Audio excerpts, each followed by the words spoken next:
ہے سجاد ہے بیمار، ہے سجاد ہے بیمار، ہے سجاد ہے بیمار، ہے سجاد ہے بیمار، ہے بیمار، ہے بیمار۔ سجاد علیہ الصلاۃ والسلام کی زندگی پر غور و فکر کرنے کے لیے جس آیہ مجیدہ کی تلاوت کا شرف حاصل کیا ہے، یہ سورہ توبہ کی آیت نمبر 112 ہے، اور اس میں پروردگار عالم نے بیان کیا ہے کہ جب پروردگار عالم مؤمنین سے معاملہ کرتا ہے، 111 نمبر آیت جو ہے، ان اللہ اشترا من المؤمنین، جب اللہ مؤمنین سے معاملہ کرتا ہے ان کی جان کے ذریعے، ان کے مال کے ذریعے، تو پروردگار انہیں جنت کا مالک بنا دیتا ہے،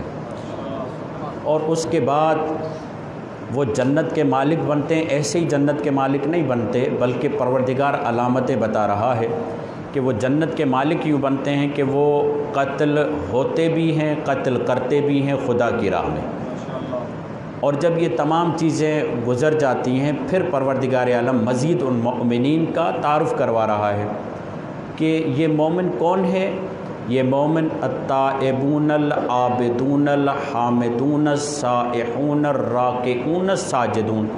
توجہ فرمائیں کہ بیچ میں واو کا فاصلہ نہیں ہے، یعنی التائبون والعابدون والحامدون والسائحون نہیں، التائبون العابدون الحامدون السائحون الراکعون، یعنی پروردگار عبارت میں بھی واو کا فاصلہ نہ لا کر بتا رہا ہے یہ جتنے تائب ہیں اتنے عابد ہیں، جتنے عابد ہیں اتنے حامد ہیں، جتنے حامد ہیں اتنے سائح ہیں، جتنے سائح ہیں اتنے راکع ہیں، جتنے راکع ہیں اتنے ساجد ہیں، یعنی ان کی زندگی میں توازن اتنا ہے کہ کہیں جھول نظر نہیں آئے گا۔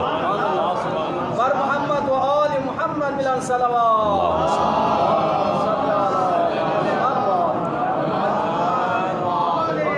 میرے لیے خوش قسمتی ہے قبلہ مظہر مشہدی صاحب یہاں پر تشریف فرما ہے، ہمارے دوست سید آصف رضا شاہ صاحب یہ بھی تشریف فرما ہیں۔ ان دو بزرگان کے درمیان جو ہے لب کشائی، درود بھیجیے محمد و آل محمد۔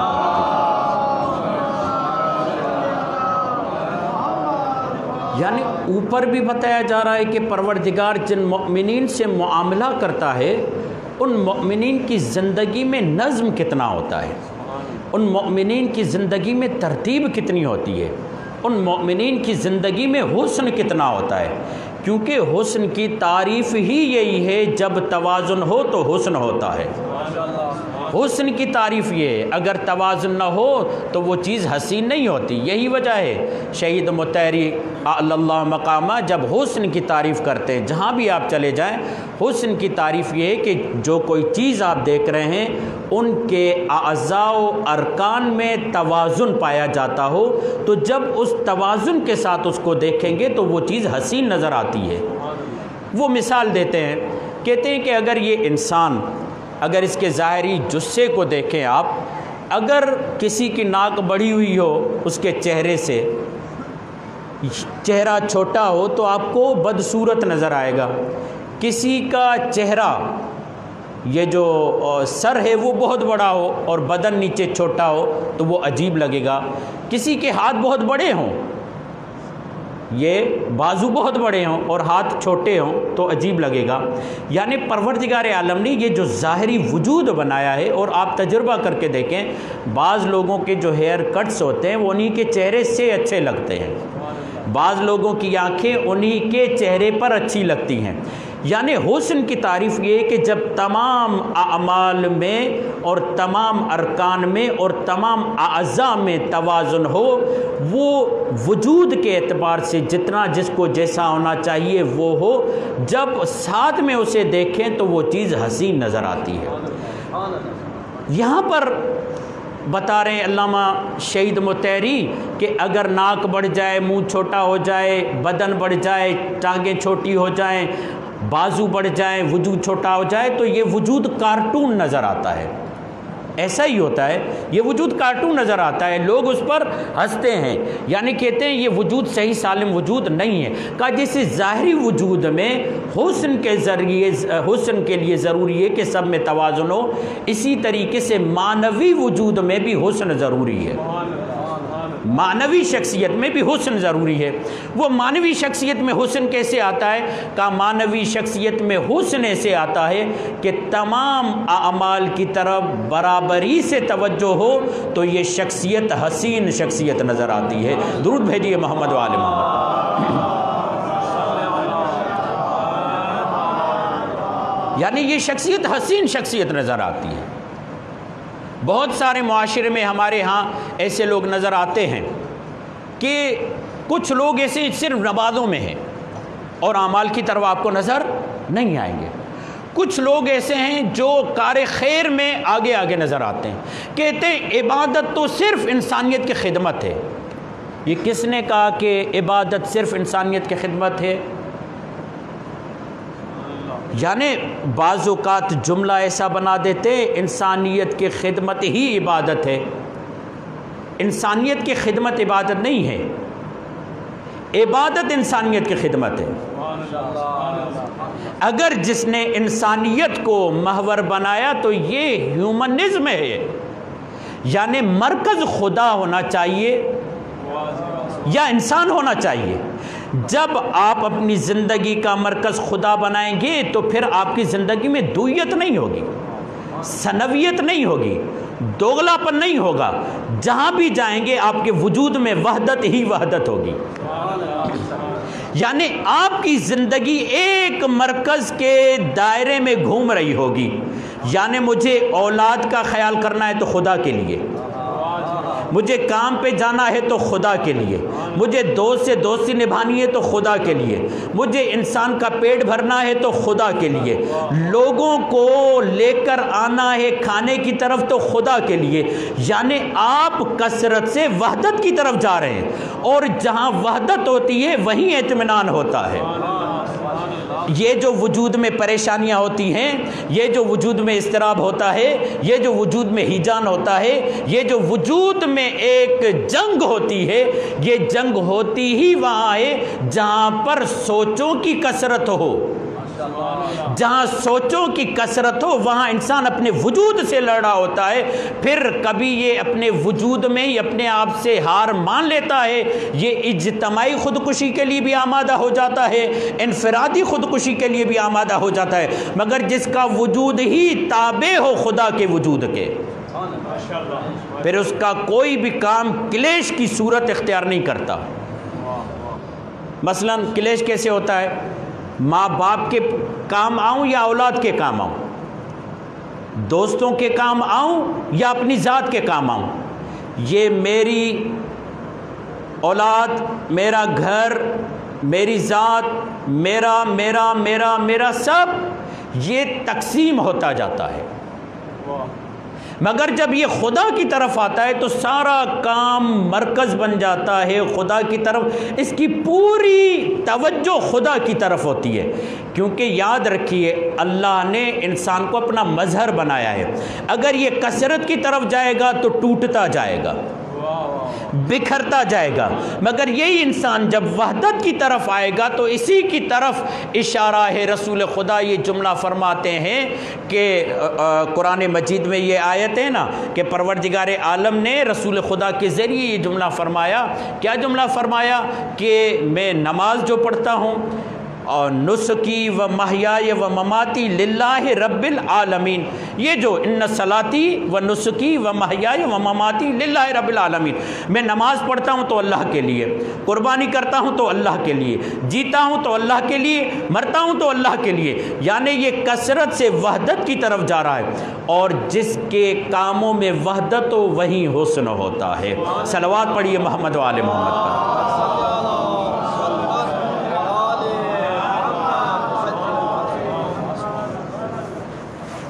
اس مومن کے وجود میں توازن تب آئے گا جب سارے کام ایک ذات کے لیے کرے. پھر اسے پریشانی نہیں ہوگی, پھر اسے اس بات کی پریشانی نہیں ہوگی میرا دوست ناراض ہو جائے گا, پھر اسے اس بات کی پریشانی نہیں ہوگی کہ میری اولاد کامیاب ہے یا ناکام، پھر اسے اس بات کی ضرورت نہیں ہوگی کہ میں فلاں کے کام آؤں گا یا نہیں، اس جو کچھ ہے دنیا کا، دنیا کی ہر چیز کو ذریعہ سمجھتا ہے خدا تک پہنچنے کا۔ دوست کے کام بھی آ رہا ہے تو خدا کے لیے، اولاد کے کام آ رہا ہے تو خدا کے لیے۔ اولاد کو اولاد نہیں سمجھتا، اولاد کو اللہ کی امانت سمجھتا ہے۔ اسی لیے مولا کائنات کا یہ جملہ ہے، پروردگار میں تجھ سے قد و قامت میں دراز اولاد نہیں مانگی، خوبصورت اولاد نہیں مانگی، بلکہ وہ اولاد مانگی ہے جو تیرے سامنے سجدہ کرے، علی کے کلیجے کو قرار ملے۔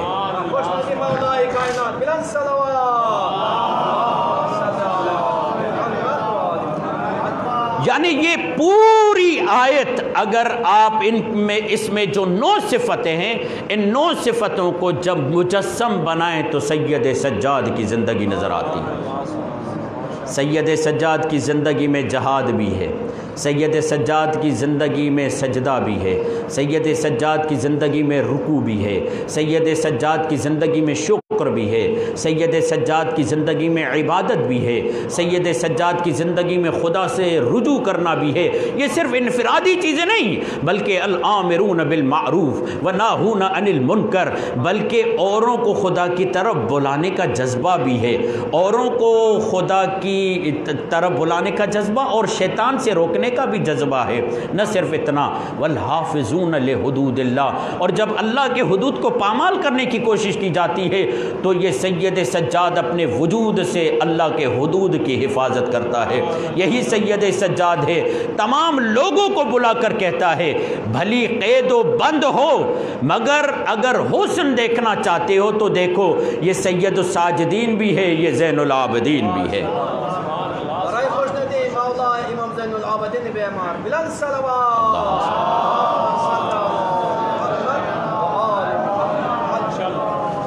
ارے پوری زندگی میں توازن دیکھیں، اللہ اکبر، توازن کا یہ عالم کہ جہاں پر عبادت میں عبادت کے ہر جلوے کو سید سجاد نے حسن انداز سے پیش کیا، ہر جگہ جگہ پر سجدہ کرتے ہوئے نظر آتے ہیں، جگہ جگہ پر شکر خدا کرتے ہوئے نظر آتے ہیں، جگہ جگہ پر عبادت کرتے ہوئے نظر آتے ہیں۔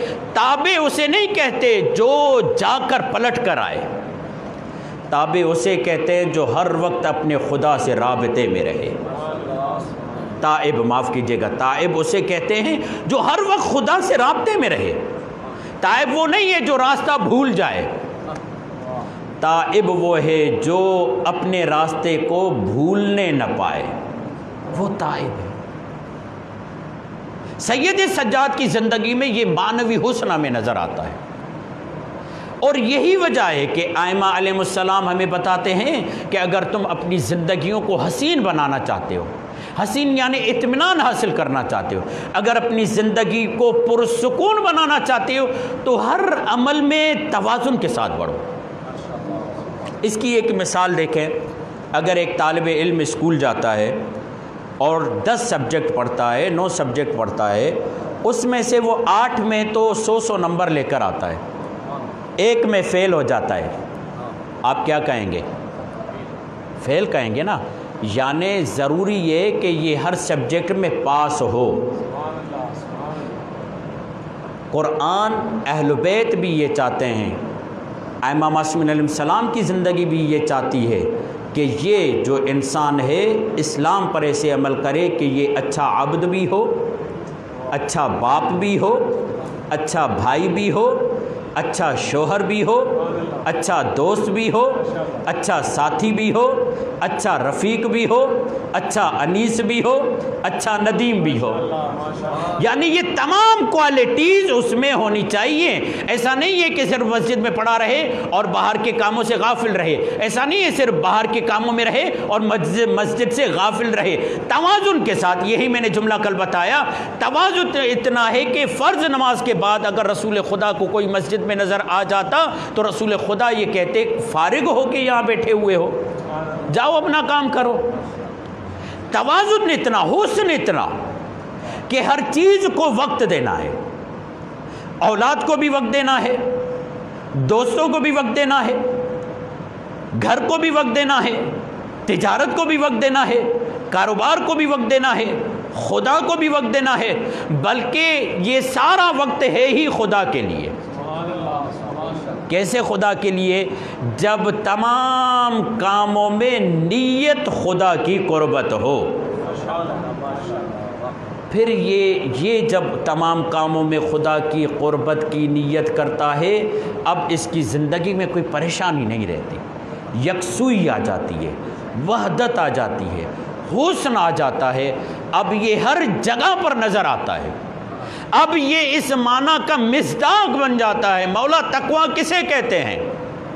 امام جعفر صادق علیہ السلام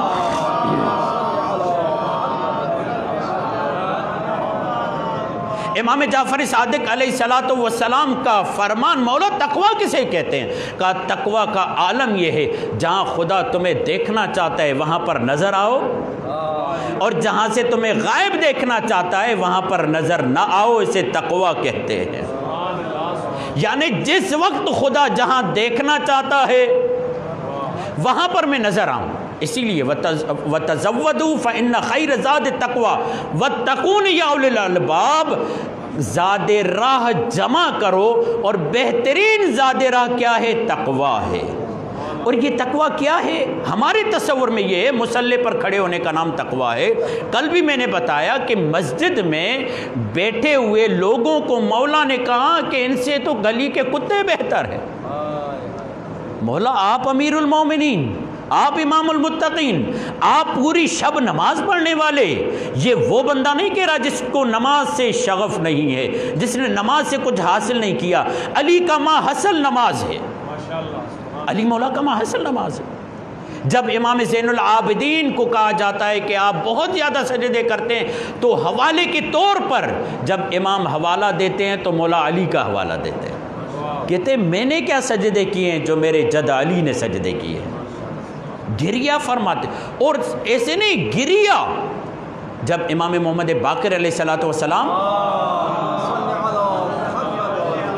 کہتے ہیں بابا آپ کی پیشانی زخمی ہو جاتی ہے، پھر کہتے ہیں جاؤ بیٹا وہ صحیفہ تو لے کر آؤ۔ صحیفہ لایا گیا، پھر اس کے بعد کہا کہ وہ باب کھولو جہاں پر میرے دادا علی کی عبادت ذکر ہے، اور جب مولا باقر کو کہتے ہیں پڑھو ذرا میرے دادا علی کی عبادت تو پڑھو، جب مولا باقر عبادت پڑھتے ہیں مولا سجاد آہو فغا بلند کرتے ہیں اور کہتے ہیں کہاں میری عبادت، کہاں میرے دادا علی کی عبادت۔ میں فضائل پڑھ رہا ہوں، دوستان گریہ کر رہے ہیں، صلوات پڑھیں محمد والے۔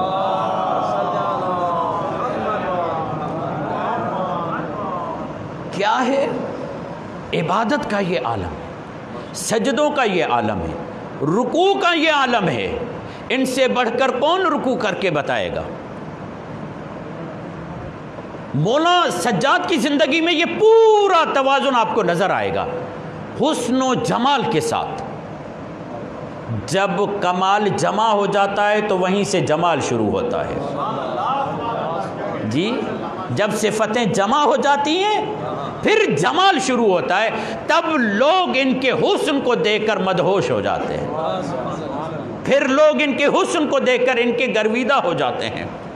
اسی لیے نہیں کہا تھا کہنے والے نے کہ شام والے کہتے ہیں کہ اہل بیت کے پاس جادو ہے، کیوں کر جادو نہ ہو، جب سارے کمال یہاں پر جمع ہو تو جس کو حسن دیکھنا آئے تو اسی کو جمال نظر آئے گا۔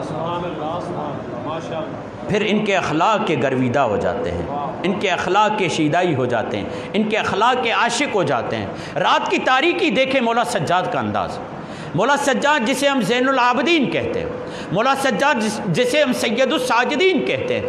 آج ہمارا عالم یہ ہے کہ ہمیں اپنے پڑوسی کا علم نہیں ہے کہ ہمارے پڑوسی کا عالم کیا ہے، کس عالم میں رہ رہا ہے، کیا کر رہا ہے، کیا اس کے معاملات ہیں۔ وہی پلورلزم کے شکار ہو گئے، خبردار ہم اپنا چھوڑیں گے نہیں، کسی اور کو چھیڑیں گے نہیں۔ یہ اسلام کا نعرہ تو نہیں ہے، اسلام تو اس بات کو پسند نہیں کرتا۔ اسلام یہ کہتا ہے کہ ایک دوسرے کو مسائل و مسائل بتاؤ، جماعت میں جب آتے ہو تو دیکھو کون کہاں سے آ رہا ہے، کس کی کیا مشکل ہے، کون کیا کر رہا ہے۔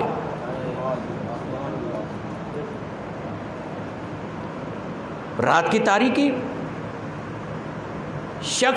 ایک شخص نے دیکھا کہ کوئی شخص ہے جو اپنے پیٹھ پر بوریا لیے ہوئے جا رہا ہے اور شدید بارش ہوئی ہے، اس کے بعد کیچڑ بھرا پڑا ہے، ایسا عالم کہ کوئی نکلنے کے لیے آمادہ نہ ہو، مگر ایسے میں امام کے چاہنے والے کو کوئی کام ہوا، وہ نکلا۔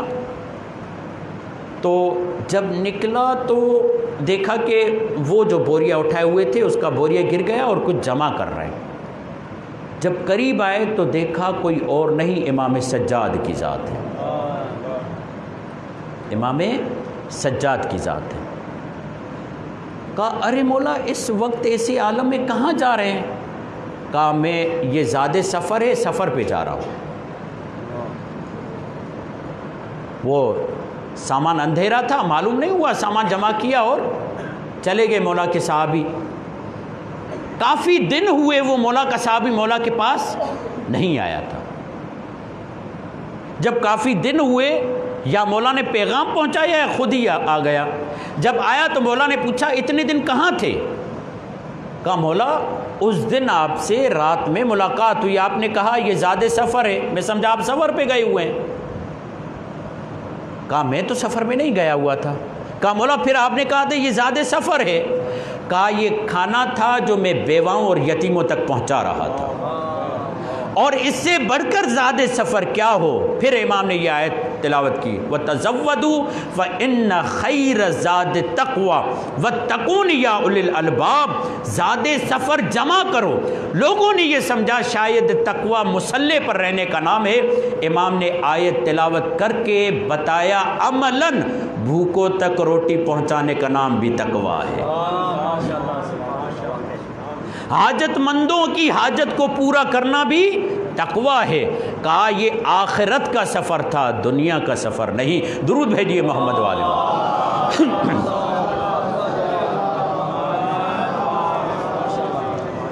اور جب معنوی حسن آ جائے پھر یہ ظاہری جو رنگ اور ظاہری لب و لہجہ ہے وہ کوئی معنی نہیں رکھتا۔ یہی وجہ ہے جب بلال میں معنوی حسن تھا، کہنے والوں نے تو یہ کہا تھا کہ بلال کی اشہد نہیں اشہد ہے، مگر جب بلال کے وجود میں معنوی حسن آ گیا، تمام اعمال کو، تمام کمالات کو اپنے وجود میں جمع کر لیا، تو اب بلال سے جمال ایسا ظاہر ہو رہا ہے کہ اس کی اذان صرف مدینے والے نہیں عرش والے سنیں گے۔ یہ عرش والے سن کیوں رہے ہیں اذان؟ کہ اس لیے کہ اس نے کمال کو آسانی سے جمع نہیں کیا، کمال کو جمع ایسا کیا کہ کافرین بھاری بھاری پتھر لا کر اس کے سینے پر رکھتے اور یہ کہتے کہ تم احد اور احمد نہ کہو۔ یہ پتھر رکھ کیوں رہے ہیں؟ کہا تاکہ یہ سینے میں گھٹ جائے نام، جب سینے پر بوجھ ہوگا تو یہ احد اور احد نہیں نکل پائے گا، احمد نہیں نکل پائے گا۔ بلال نے کہا چاہے کتنے ہی بھاری پتھر رکھو، اگر نفس نفس سے احد و احمد نہ نکلے تو میں بلال ہی نہیں، نفس نفس میرا گواہی دے گا۔ جب یہ معاملہ ہوا، اتنے امتحانات سے گزر گیا، تو اللہ نے بھی کہا کہ اے بلال جو تمہاری آواز کو دبانا چاہتے تھے، اگر میں تمہاری آواز کو عرش تک نہ پہنچاؤں تو مجھے خدا نہ کہنا۔ یعنی جب کمال انسان جمع کرتا ہے تو جمال یوں ظاہر ہوتا ہے، اور جب جمال ظاہر ہوتا ہے ایسے نہیں، توازن کے ساتھ۔ بلال کی زندگی، اصحاب رسول کی زندگی جو واقعاً اصحاب ہیں، ان کی زندگی میں جمال نظر ہر بات میں۔ آغا مظہر مسکرا رہے ہیں کہ میں نے تبرہ بھی کر لیا اور ساری چیزیں ہو گئی۔ درود عزیزان محترم، ایک اہم کڑی میں داخل ہونے والا ہوں، توجہ فرمائیے گا۔ یعنی یہ جب کمالات کو اپنے وجود میں داخل کرتا ہے توازن کے ساتھ، خدمت خلق بھی کرتا ہے، مگر کس لیے کرتا ہے؟ اس لیے نہیں کہ روٹی کپڑا مکان دے ایک جانور کو دینے کے لیے، نہیں، اس کو روٹی کپڑا مکان دیتا ہے اس احساس کو بیدار کرنے کے لیے کہ تم مخلوق خدا ہو۔ جب اس احساس کو بیدار کرنے کے لیے کرتا ہے تو اس کے وجود میں بھی توحید کی کرن جاگ اٹھتی ہے۔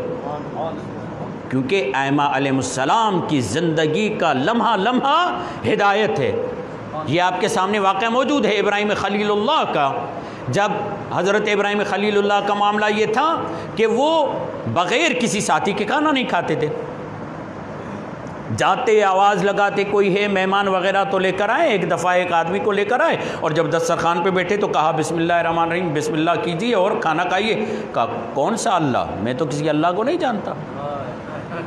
تو حضرت ابراہیم توحید کے غیرت کے معاملے میں سب سے زیادہ معروف شخصیت انبیاء میں حضرت ابراہیم میں، یعنی توحیدی غیرت حضرت ابراہیم میں بہت زیادہ ہے۔ شرک ایک لمحے کے لیے برداشت نہیں ہے۔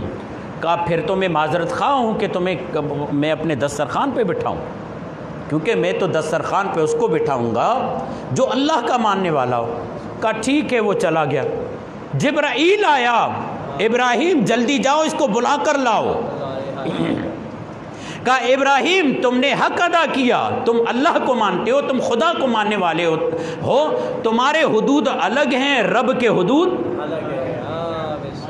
تمہارے معاملات الگ ہیں، تمہیں ان چیزوں کا لحاظ رکھنا چاہیے، مگر جاؤ اسے بلا کر لاؤ۔ اچھا جب گئے بلا کر لائے، کہا اب کیوں بلا کر لائے، اب کیوں آئے ہو، تم تو کہہ رہے میں تمہارے خدا کو ماننے والا نہیں ہوں۔ کہا جس کو تو نہیں مانتا اسی نے مجھے کہا ہے کہ اس کو مان کر لے کر آ۔ جی اس کو منوا کر لے کر آ۔ آئے بیٹھے، کہا کہ کیوں تمہارے خدا نے کہا کہ مجھے منوا کر لاؤ دسترخوان پر، تمہارے خدا کا نام تو نہیں لے رہا۔ کہا تمہاری عمر کیا ہے، کہا کوئی 60-70 سال عمر ہوگی۔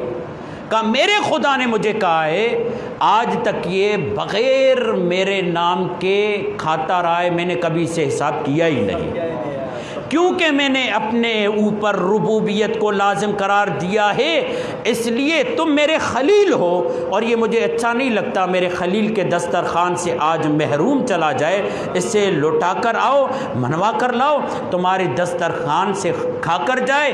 یہ مانے نہ مانے اس کا مسئلہ ہے، میرا مسئلہ رزق پہنچانا ہے۔ بر محمد و آل محمد صلوات۔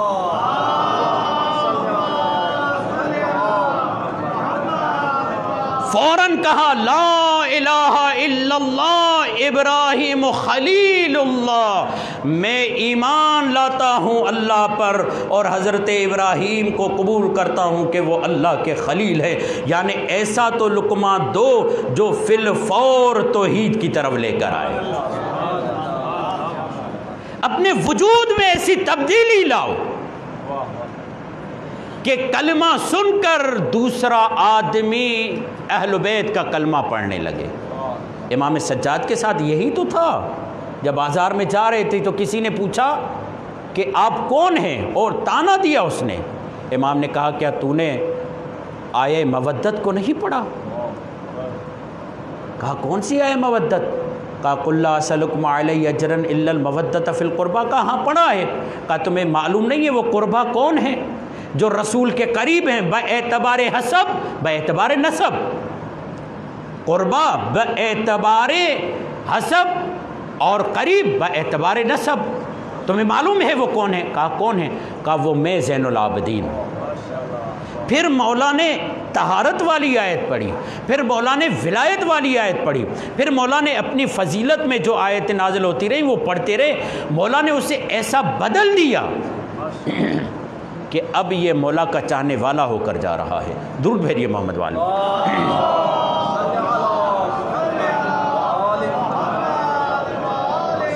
یہ جب کمالات کو اپنے وجود میں توازن سے ترتیب دیتا ہے، توازن سے اختیار کرتا ہے، امام سجاد کی زندگی بھی یہی ہے کہ تمام کمالات کو، چاہے کھانا کھلانا ہو، خدمت خلق ہو، سب کو توازن سے لو، مگر خدا کی طرف بلانے کے لیے، اپنی ذات کے لیے نہیں۔ اگر اپنی ذات کی طرف بلاؤ گے تو انانیت کا شکار ہو جاؤ گے۔ اسی لیے ہے کھانا کھلانے میں زیادہ ضرر ہوتا ہے اپنی انانیت کا شکار ہونے میں۔ اسی لیے جب یہ مقایسہ کیا جاتا ہے نا، پانی پلانا زیادہ ثواب ہے یا کھانا کھلانا؟ زیادہ ثواب کس میں ہے؟ پانی پلانے میں، کیوں؟ اس لیے کہ کھانا کھلانے، لقمہ کھلانے میں آتی ہے، پانی پلانے میں عاجزی آتی ہے۔ دیکھیں کہاں سے کہاں تک بات آ رہی ہے۔ اسی لیے اگر آپ کسی سے جا کر کھانا مانگیں تو یہ شرف انسانیت کے خلاف ہے۔ کھانے کا مطالبہ شرف انسانیت کے خلاف ہے، پانی کا مطالبہ شرف انسانیت کے خلاف نہیں۔ یعنی اگر آپ نے پانی کا مطالبہ کیا اور سامنے والے نے نہیں دیا تو وہ قصوروار کہلائے گا۔ یہی وجہ ہے کربلا میں آپ کو کہیں نہیں ملے گا کہ کھانے کا مطالبہ ہو، پانی کا مطالبہ ہوا ہے۔ کیوں؟ اس لیے کہ پانی کا مطالبہ شرف انسانیت کے خلاف نہیں، بلکہ جو نہیں دے گا اس پہ لعنت ہوگی۔ درود بھیجیے محمد والے محمد۔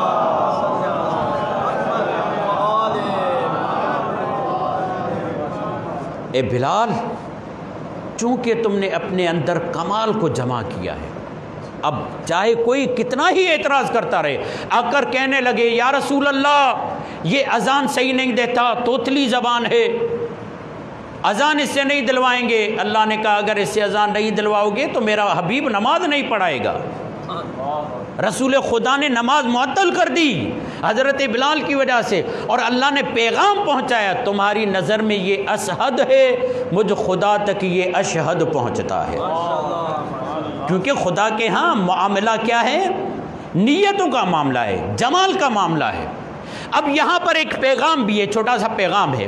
وہ پیغام یہ ہے، ولائی سماتے ہیں، پیغام یہ ہے کہ اگر رسول مؤذن مقرر کرے تو تم اپنی مرضی سے رسول کا مقرر شدہ مؤذن بھی بدل نہیں سکتے۔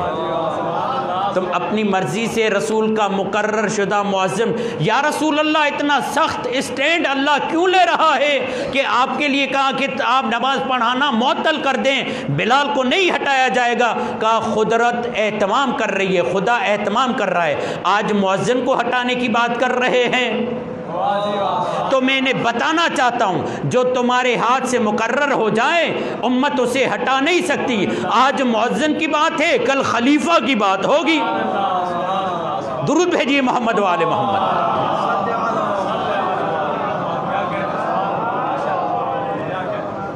اگر انسان توازن کے ساتھ اپنے وجود میں کمالات، اور یاد رکھیے یہ اب داخل ہو رہا ہوں، یاد رکھیے انبیاء کا کام دوسروں کے خلاف کھڑا کرنا نہیں ہوتا، ابتدا میں دوسروں کے خلاف قیام کرنا نہیں ہوتا۔ ابتدا میں وہ یہاں سے شروع نہیں کرتے کہ آؤ ہم تحریک چلائیں، فلاں ظالم ہے اس کے خلاف قیام کرنا ہے، یہاں سے نہیں۔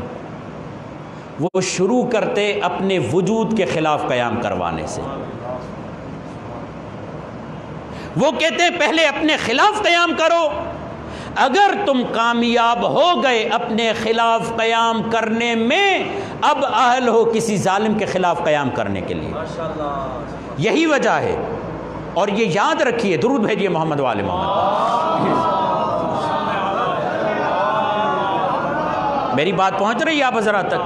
اور یہ یاد رکھیے آسان ترین دنیا کا کام دوسروں کے خلاف کرنا ہے، مشکل ترین کام اپنے خلاف قیام ہے۔ انبیاء کی بعثت کی بنیاد اپنے خلاف قیام ہے۔ اگر تمہارے وجود میں ظلمت ختم ہو جائے پھر تم اہل ہو کسی ظالم کو ظالم کہنے کے۔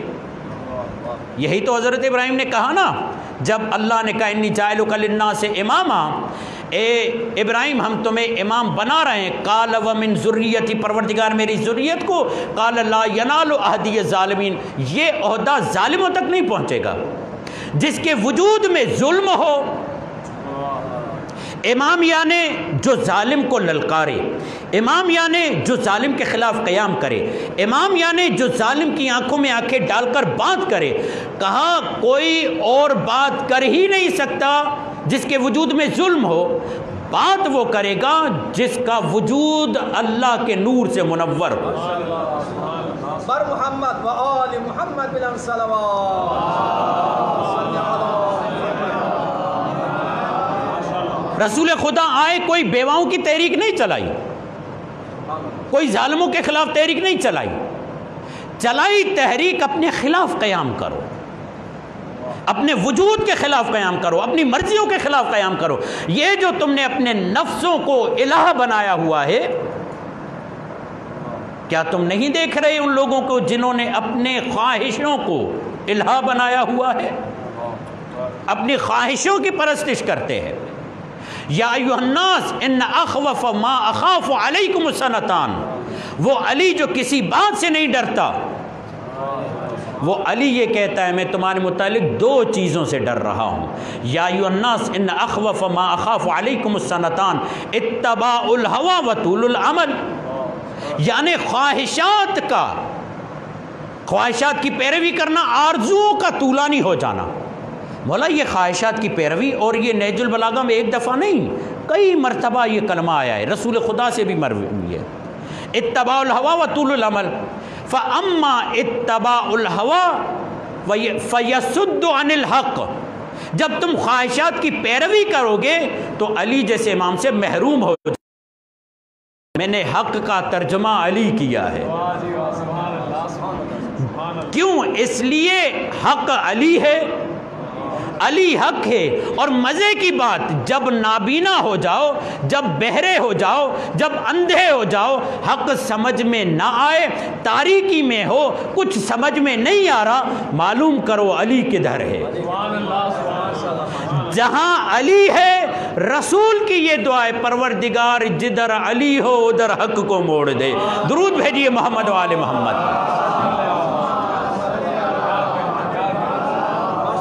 کیونکہ علی علم الہدا ہیں، یہ وفاؤں کا علم ہے۔ یہ جو باہر ہم لگاتے ہیں، یہ جو ہمارے گھروں پہ رہتا ہے، یہ وفاؤں کا علم ہے، علی ہدایتوں کا علم ہے۔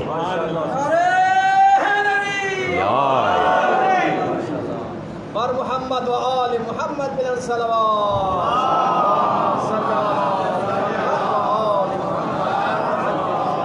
اتباع الہوی کیا ہوگا؟ فیصد عن الحق، جب خواہشات کی پیروی کرو گے تو علی سے دور ہو جاؤ گے۔ یہی عقیل بھائی ہے، قریب آیا، کہا کہ مجھے کچھ میرا وظیفہ بڑھا دو۔ مولا نے گرم لوہا قریب کیا، کہا کیا مجھے جلانا چاہتے ہو؟ کہا تم آگ سے بچنا چاہتے ہو، مجھے دھکیلنا چاہتے ہو؟ اللہ اکبر، جو علی اپنوں کے ساتھ ایسا ہو۔ فاما طول العمل، اور یہ جو طولانی خواہشیں ہیں یہ کیا کرتی ہیں؟ فینسی الآخرہ، آخرت کو بھلا دیتی ہیں، پھر آخرت یاد نہیں رہتی۔ طولانی امیدیں، خواہشیں، طولانی آرزویں، یہ آرزویں انسان کو اندھا بنا دیتی ہیں، پھر منزل نظر نہیں آتی، پھر ہدف نظر نہیں آتا، آخرت بھول جاتا ہے انسان۔ اپنے خلاف قیام کرو، جو اپنے خلاف قیام کرتا ہے اور جو کامیاب ہو جائے اس میں، وہی جس زمانے میں بھی ہو سلمان بن جاتا ہے، جس زمانے میں بھی ہو۔ مولا سجاد، اب دیکھیں مولا سجاد کی پالیسی کیا ہے؟ مولا سجاد کی پالیسی یہ ہے کہ کربلا کے بعد زیادہ تر وہ لوگ ہیں جو خواہشات کو اپنا معبود سمجھتے ہیں، خدا سے ڈر ان کے پاس ہے نہیں، آخرت کے چاہنے والے نہیں ہیں، دنیا کے غلام بن چکے ہیں۔ جب مولا حسین سے پوچھا گیا کربلا کے اسباب میں سے ایک سبب، مولا یہ کربلا کیوں ہوئی؟ مولا نے بتایا ان الناس عبید الدنیا، لوگ دنیا کے بندے، عبید، یعنی دنیا اتنی ان کے اندر کوٹ کوٹ کے بھر چکی ہے کہ اگر ان کو مارا جائے تو دنیا ہی نکلتی ہے۔ عبید یعنی نہ جدا صفت مشبہ، یعنی ایسی حالت اختیار کر جائے کہ اس میں اور اس میں کوئی فرق ہی نہ رہے۔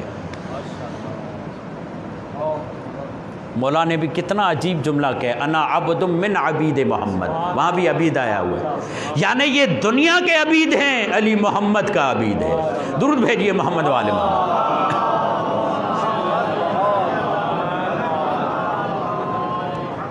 اور جہاں خواہشیں ہوتی ہیں وہاں ٹکراؤ ہوتا ہے، اسی لیے امام خمینی سے پوچھا گیا کہ اگر یہ سارے انبیاء ساتھ میں ہوں تو کیا ان میں لڑائی ہوگی؟ امام خمینی نے کہا اگر ان تمام انبیاء کو ایک چھت کے نیچے جمع کر دو کسی میں بھی لڑائی نہیں ہوگی۔ کہا کیوں؟ کہا اس لیے کہا لڑائی وہاں ہوتی ہے جو خواہش نفسانی کی طلب ہو، جو خدا کی عبادت کرے، جو خدا کی رضایت کو نظر میں رکھے، وہاں پر لڑائی نہیں ہوتی، وہاں پر اتباع ہی اتباع ہوتی ہے۔ یعنی یہ سب لوگ اپنی خواہشات نفسانی میں ملوث ہو چکے ہیں۔ مولا کیا کرنا چاہتے ہیں؟ کہا ان کو پہلے اپنے خلاف تو قیام کرواؤں، کیونکہ جو اپنے خلاف قیام کرنے والے تھے وہ سب تھے حسین کے ساتھی۔ دیکھیں عجیب معاملہ ہے، میرے جیسے ایک ذاکر نے، اللہ ہمیں ذاکروں میں شمار کرے پروردگار، آمین۔ میرے جیسے ایک ذاکر نے مسائل پڑھتے ہوئے جملہ کہا کہ اگر میں کربلا میں ہوتا تو میں مولا حسین کے ساتھ ہوتا۔ یہ خواہش اچھی چیز ہے، بری بھی نہیں ہے، اور یہ ہونی بھی چاہیے۔ یا لیتنی کنت معکم فافوز معکم۔ تو وہ ذاکر دعا کر رہا ہے، کیا کہہ رہا ہے؟ ہم مولا حسین کے ساتھ ہوتے تو ہم ان کا ساتھ دیتے۔ یہ تمنا بہت اچھی ہے۔ آیا میں اس پہ کھرا بھی اترتا ہوں یا نہیں؟ اپنا امتحان تو کر کے دیکھیں انسان۔ اور میں کیا کہہ رہا ہوں؟ میں آج کے حسین کی نصرت کے لیے تیار ہو رہا ہوں۔ جی میں کربلا والے حسین کو تو صرف یاد نہیں کرتا، میں آج والے حسین کو بھی یاد کرتا ہوں، جس کے لیے یہ کربلا سجے گی، جس حسین کے لیے حسین یہ کہتا ہے لو ادرکتہ لخدمتہ ایام حیاتی، اگر میں اس کو پاتا تو اپنی پوری زندگی اس کی خدمت میں گزار دیتا۔ مولا حسین، مولا امام زمانہ، اور یہ مولا صادق کا بھی جملہ ہے، مولا حسین کا بھی جملہ ہے، دونوں شخصیتوں کا بہار الانوار میں بھی ہے اور عقد الدرر میں بھی ہے، ان دو کتابوں میں جملہ موجود ہے۔ تمنا اچھی ہے، ذاکر نے تمنا کی، سو گیا خواب میں دیکھتا ہے کہ کربلا کا میدان ہے، اور جب کربلا کا میدان ہے تو مولا حسین نماز پڑھ رہے ہیں، اور جب مولا حسین نماز پڑھ رہے ہیں تو مولا نے کہا کہ اب میرا دفاع کرو گے؟ ہاں مولا کروں گا۔ کہا دفاع کرنا ہے تو کھڑے ہو جاؤ، مجھے نماز پڑھنی ہے۔ میرے صحابیوں نے مجھے نماز پڑھنے کی مہلت دلوائی ہے۔ مولا حسین نماز پڑھنے، یہ کھڑا ہو گیا سامنے۔ اب توجہ فرمائیے گا، یہاں پر تیر چلا، تیر کی سرسراہٹ اور سنسناہٹ۔ اچھا یہ جو سمندر ہوتا ہے یہ کتنا خوف زدہ ہوتا ہے، یہاں پر آپ کو احساس نہیں ہوگا۔ کبھی لبے سمندر کھڑے ہو کر دیکھیں، جب اس کی لہریں آتی ہیں نا خطرناک طریقے سے، دل انسان کا ہول کھاتا ہے کہ کیسے انسان اس کے قریب کھڑا ہو۔ تو جب تیر کی سنسناہٹ اور سرسراہٹ سے تیر تیزی کے ساتھ آیا، یہ اپنے قدموں کو مضبوط کر رہا ہے کہ یہ تیر میں لے لوں، امام تک نہ پہنچے۔ جیسے ہی قریب آیا ہٹ گیا۔ اس نے کہا کہ یہ تیر چلا گیا، اب دوسری مرتبہ پھر کھڑا ہو گیا، نہیں میں مضبوطی کے ساتھ۔ اب دوسری مرتبہ تیر آیا، پھر وہی سنسناہٹ اور تھر تھراہٹ، اور وہ جو ہوا کو چیرتا ہوا تیر آیا اور اس کی آواز سنی، پھر جیسے ہی قریب آیا دور ہو گیا۔ مسلسل 3 تیر امام حسین کو لگ چکے۔ نماز ختم ہوئی، مولا نے کہا تمہاری نیت پہ شک نہیں ہے، مولا معاف کیجئے گا، کوشش تو بڑی کی، توجہ یہاں رکھیے گا، کوشش تو بڑی کی مگر تیر کا خوف، سنسناہٹ، تھر تھراہٹ مجھے ثابت قدم نہ رکھ سکی۔ مولا نے کہا تمہاری نیک نیتی پر کوئی شک نہیں ہے، مگر آج کے بعد میرے کربلا کے ساتھیوں سے مقایسہ نہ کرنا۔ کیوں؟ اس لیے کہ میرے کربلا کے ساتھیوں نے پہلے خواہشات نفسانی کے خلاف قیام کیا، دنیا کو ترک کر دیا، اولاد کو چھوڑ دیا، شہرت کو چھوڑ دیا، نام نامی کو چھوڑ دیا، سب کچھ چھوڑ کر حسین کے ساتھی۔ تو عزیزان محترم میرے مقصد کو سمجھیے اور میری بات کو سمجھیے کہ سید سجاد کی زندگی سے جو ہمیں لینا ہے وہ اپنے وجود میں کمال، اور کمال تمام اعمال میں توازن، اور یہ توازن کمال کی شروعات کہاں سے ہوگی؟ اپنے خلاف قیام کرنے سے۔ کربلا کے بعد ضرورت اس بات کی تھی کہ اپنے خلاف قیام کیا جائے، مولا کو یہاں پر سچویشن جو نظر آ رہی ہے وہ وہی نظر آ رہی ہے جو رسول خدا ابتدائے بعثت میں تھے. سب خواہشات کے اسیر ہو چکے ہیں، سب غلام ہو چکے ہیں. اب پہلے ان کو اپنے آپ سے آزاد کروائیں تاکہ یہ لوگ اہل بن سکیں کہ یزید سے دین کو آزاد کروائیں. اپنی ذات سے آزاد ہوں تو دین کو آزاد کروائیں گے، اگر اپنی ذات سے آزاد نہ ہوں. بس یہ واقعہ اور آپ کی زحمتوں کو تمام واقعہ دیکھیں کیا ہے. رسول خدا گزر رہے تھے، چند جوان ویٹ لفٹنگ کر رہے تھے، بھاری پتھر اٹھا رہے تھے. تو جب بھاری پتھر اٹھا رہے تھے اور چاہ رہے تھے کہ ہم میں سے کون زیادہ طاقتور ہے، اپنی نمائش کر رہے تھے، اپنی طاقت کی نمائش، قدرت کی نمائش کر رہے تھے. اور یہ کھیل کبھی کبھار اچھے بھی ہوتے ہیں. تو رسول خدا گزرے کہا کہ اجازت ہوگی میں بھی تمہارے کھیل میں شامل ہو جاؤں. کہا یا رسول اللہ مرحبا، ہمارے لیے اس سے بڑی اور کیا سعادت ہوگی کہ آپ ہمارے کھیل میں شامل ہو جائیں. تو رسول خدا جب شامل ہوئے تو سب نے کہا کہ ذرا وزن اٹھائیے تاکہ پتہ چلے کون زیادہ طاقتور ہے. رسول خدا نے کہا تعجب ہے تم لوگوں پر، مجھے شامل بھی کیا ہے اور وزن بھی اٹھا رہے ہو. میں بغیر وزن اٹھائے بتاؤں گا تم میں طاقتور کون ہے، کیونکہ رسول خدا. اب یہ سب منتظر جس سے رسول بہادر کہہ دے، تاریخ میں اس کا نام ثبت ہو جائے گا، پوری زندگی سینہ چوڑا کر کے گھومے گا کہ رسول نے مجھے طاقتور کہا ہے، رسول کی طرف سے مجھے تمغہ ملا ہے، انعام ملا ہے، رسول خدا کی طرف سے مجھے عنوان ملا ہے، رسول خدا نے مجھے بہادر کہا ہے. مگر رسول تو رسول ہے، کلام الامام امام الکلام، امام رسول کا کلام تمام کلاموں کا امام ہوتا ہے. تو رسول خدا نے کہا دیکھو تم میں سب سے زیادہ طاقتور وہ ہے جو اپنے خواہشات نفسانی پر زیادہ کنٹرول کرتا ہو. کیسا آفاقی اصول دے دیا، یعنی رسول نے ان کے ظاہری کام کو باطن کی طرف پلٹا دیا اور کہا یہ بھاری پتھر اٹھانے سے کوئی طاقتور نہیں بنتا، یعنی بدن بنانے سے، باڈی بنانے سے کوئی طاقتور نہیں بنتا. طاقتور وہ ہے جو اپنے خواہشات نفسانی کی مخالفت کرے، غصے پر ضبط کرے، اس سے بڑھ کر کوئی جوان نہیں ہے. درود بھیجیے محمد و آل محمد.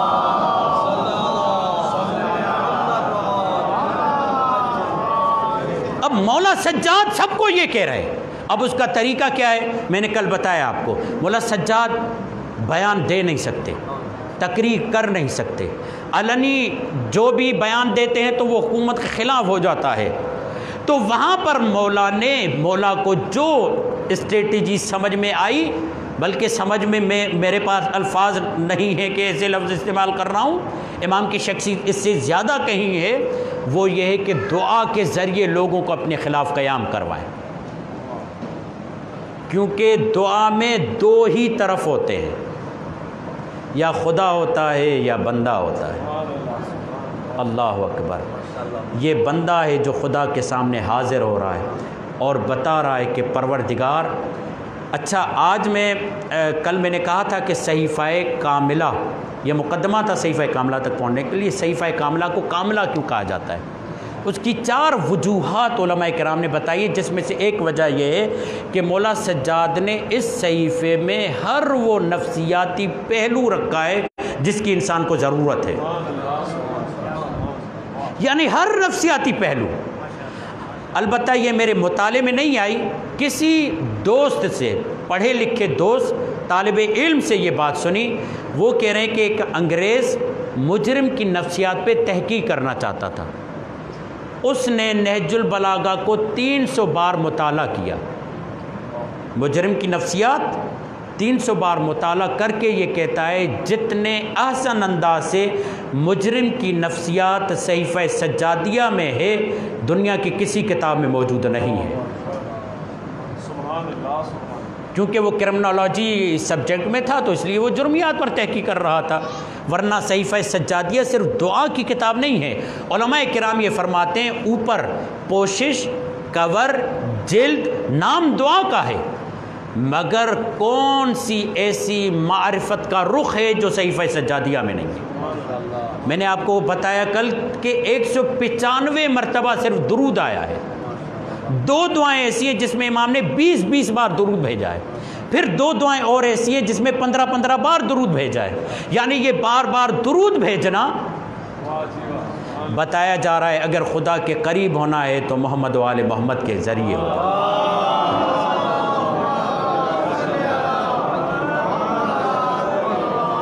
کوئی سمجھ ہی نہیں سکتا تھا کہ دعا کے ذریعے بھی تبلیغ ہو سکتی ہے، خاموشی کے ساتھ بھی تبلیغ ہو سکتی ہے، تلوار سے بھی تبلیغ ہو سکتی ہے، تقریر سے بھی تبلیغ ہو سکتی ہے، شہید ہو کر بھی تبلیغ ہو سکتی ہے۔ جملہ بدلوں، خاموشی سے بھی دین بچایا جا سکتا ہے، تلوار چلا کر بھی دین بچایا جا سکتا ہے، ظالموں کے ساتھ بیٹھ کر فیصلہ کر کے بھی دین بچایا جا سکتا ہے، خطبے دے کر بھی دین بچایا جا سکتا ہے۔ لوگوں کو پتہ ہی نہیں تھا کیا دعا سے بھی دین بچایا جا سکتا ہے۔ یہ سید سجاد نے بتایا۔ دیکھیں یہاں پر ایک اور بحث آتی ہے، جب انسان کی ذمہ داری معین ہو جائے تو پھر وہ اپنی صلاحیت کو ذمہ داری کے تابع بنا دیتا ہے، ذمہ داری معین ہو جائے۔ اسی لیے بزرگان کا ایک جملہ ہے، ہمیں عالم می گوید بر استعدادت عمل کنید ولی ائمہ می گوید بر وظیفت عمل کنید، یعنی پوری دنیا آپ کو کہے گی جو آپ کی صلاحیت ہے اسی کے مطابق پیشہ اختیار کیجیے۔ توجہ سے، جلدی سے سمیٹ رہا ہوں، جو آپ کی صلاحیت ہے ویسا پیشہ اختیار کیجیے۔ ائمہ یہ کہتے ہیں جو ذمہ داری ہے اسی میں صلاحیت استعمال کیجیے۔ جب ذمہ داری دین بچانا ہو تو کبھی تلوار اٹھا کر دین بچایا جاتا ہے، کبھی تلوار رکھ کے دین بچایا جاتا ہے۔ صلاحیت لڑنا تھی مگر مولا علی نے تلوار رکھ کے بتایا کہ دین کو کیسے، اور سید سجاد نے کہیں پر خاموش ہو کر دین بچایا، کہیں دعا کے ذریعے دین بچایا ہے۔ اللہ اکبر۔ مدینے میں کسی نے آواز دی، یا ایھا الناس انا الغریب، اے لوگوں میں بے وطن ہوں، میں غریب ہوں، میری مدد کرو۔ سید سجاد کے کانوں تک یہ آواز پہنچی، سید سجاد باہر آئے اور اس غریب عربی لفظ ہے جس کے معنی ہے بے وطن۔ سید سجاد باہر آئے، اسے روک کر کہا، اے غریب، تو غریب ہے؟ کہا ہاں مولا میں غریب ہوں، بے وطن ہوں۔ تو مولا نے ایک سوال کیا، کہا اگر تو یہاں پر مر جائے کیا تجھے توقع ہے کہ تجھے دفن بھی کیا جائے گا، غسل بھی دیا جائے گا، تمہاری نماز جنازہ بھی پڑھی جائے گی؟ اس نے کہا یہ کیسا سوال ہے، مجھے یقین ہے اگر میں یہاں پر مر جاؤں کوئی میرا جاننے والا نہیں، مگر چونکہ مسلمان ہوں، دوسرے مسلمان، مجھے اطمینان ہے، مجھے کوئی بھی اضطراب نہیں، جب مروں گا تو مجھے غسل بھی دیں گے، کفن بھی دیں گے، مجھے دفنا بھی دیں گے۔ سید سجاد نے رو کر کہا پھر تو غریب نہیں ہے، غریب میرا بابا تھا۔ تجھے اپنے مسلمان ہونے پر اتنا اطمینان ہے، اور تجھے یہ اطمینان ہے اگر تو مر گیا تو یہاں تجھے غسل بھی دیا جائے گا، دفنایا بھی جائے گا، کفن بھی دیا جائے گا، تو نبی کی امت کا ایک فرد ہے، نبی پر کلمہ پڑھ کے تجھے اتنا اطمینان ہے۔ حسین نبی کی امت میں نہیں، حسین نبی کا بیٹا تھا، حسین نبی کی اولاد تھا، مگر کربلا میں 3 دن تک میرے بابا کا لاشا پڑا رہا، کوئی دفنانے کے لیے میرے بابا کے قریب نہ آیا، کسی نے میرے بابا کو کفن نہ دیا۔ معلوم یہ ہوتا ہے سید سجاد کو اپنے بابا کے نہ دفن ہونے کا کتنا زیادہ دکھ تھا۔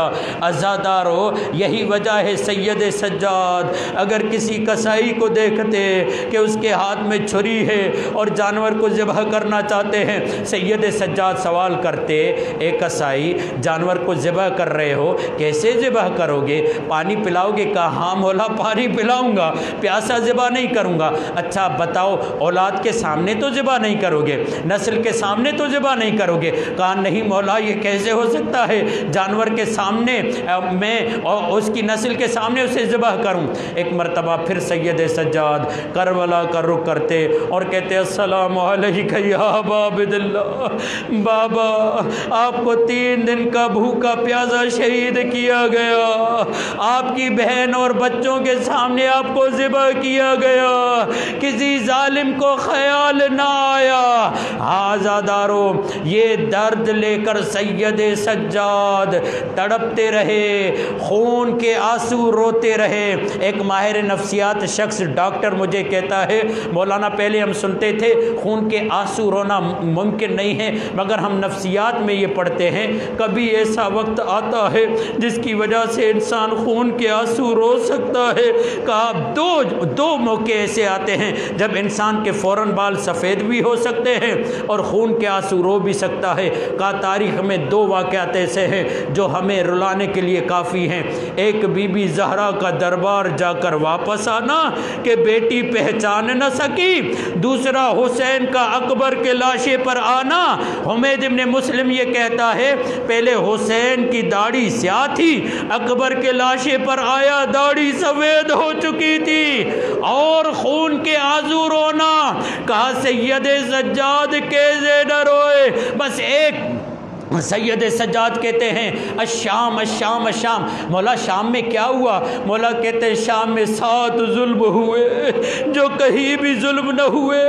مولا نے وہ 7 ظلم گنوائے ہیں، میں صرف 1-2 کی طرف اشارہ کرتا ہوں۔ مولا کہتے ہیں ایک ظلم یہ ہوا سر نو کے نیزہ پر بلند تھے، بازاروں کو سجایا گیا، ان سروں کو میرے بابا حسین اور عباس چچا عباس کے سر کو میری پھوپھی اماں زینب کے سامنے لایا گیا اور ان سے دور نہیں کیا جاتا تھا، اور اکبر اور قاسم کا سر سکینہ و صغرا اور فاطمہ کے سامنے رکھا جاتا تھا۔ ارے مولا دوسرا ظلم سنیں گے، یہ بس یہ جملہ سن لیں۔ مولا نے کہا دوسرا ظلم یہ ہے کہ اوپر سے گرم پانی پھینکا جاتا تھا، اجرکم علی اللہ، اوپر سے گرم پانی پھینکا جاتا تھا۔ تیسرا ظلم کہا صرف پانی گرم نہیں، انگارے پھینکے جاتے تھے۔ کہا ایک مرتبہ تو انگارہ میرے امامے میں پھنس گیا، جلتا جلتا میری گردن تک پہنچا، ہاتھ بندھے ہوئے تھے، گردن میں توک تھا۔ ارے وہ انگارہ مجھے بڑی اذیت دے رہا تھا، کوئی نہ تھا جو اس انگارے کو الگ کر سکے۔ انا للہ و انا الیہ راجعون۔